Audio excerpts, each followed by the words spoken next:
క్రైస్తులా దేవుడు ఈరోజు మనకు అనుగ్రహించిన మాటలు. నీతిమంతులను ఆయన చూడకపోడు.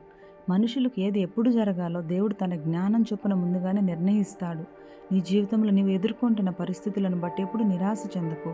కొన్నిసార్లు మనకు అనిపిస్తూ ఉంటుంది, అందరూ దుర్నీతులు బ్రతుకుతుంటే వారు దీవించబడుతున్నారు, మరి నేను నీతి న్యాయాలను అనుసరిస్తూ జీవిస్తుంటే కూడా ఇంకొన్ని ఎందుకు నేను ఆశీర్వదించబడలేకపోతున్నానని. కానీ దేవుడు నిన్ను గమనిస్తున్నాడనే విషయాన్ని మాత్రం మర్చిపోకు. ఆయన నీకు ఇచ్చే మెప్పు, ఆశీర్వాదం ఈ లోకంలో నీకు ఎవ్వరూ ఇవ్వలేరు.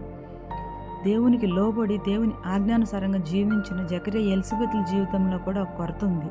కానీ దేవుడు తగిన సమయంలో వారిని జ్ఞాపకం చేసుకోవడం వలన దేవుని మహిమ వారి జీవితాలు బయలుపరచబడింది. బాప్తిస్మమిచ్చు యోహాను అనే గొప్ప ప్రవక్తకు వారు జన్మనిచ్చారు. దేవుడు నిన్ను చూచేవాడు కనుక నీవు ఎక్కడైతే కృంగి ఉన్నావో, అధైర్యపడుతున్నావో, అందరూ నిన్ను విడిచి వెళ్ళిపోయారని దిగులు చెందుతున్నావో వారందరి ముందు దేవుడు నిన్ను గణపరచబోతున్నాడు. యోసేపు దానియేలులను గణపరిచిన దేవుడు నిన్ను కూడా గణపరచగలడని నమ్మి విశ్వసించి ప్రార్థించడం ప్రారంభించు. ఆమేన్.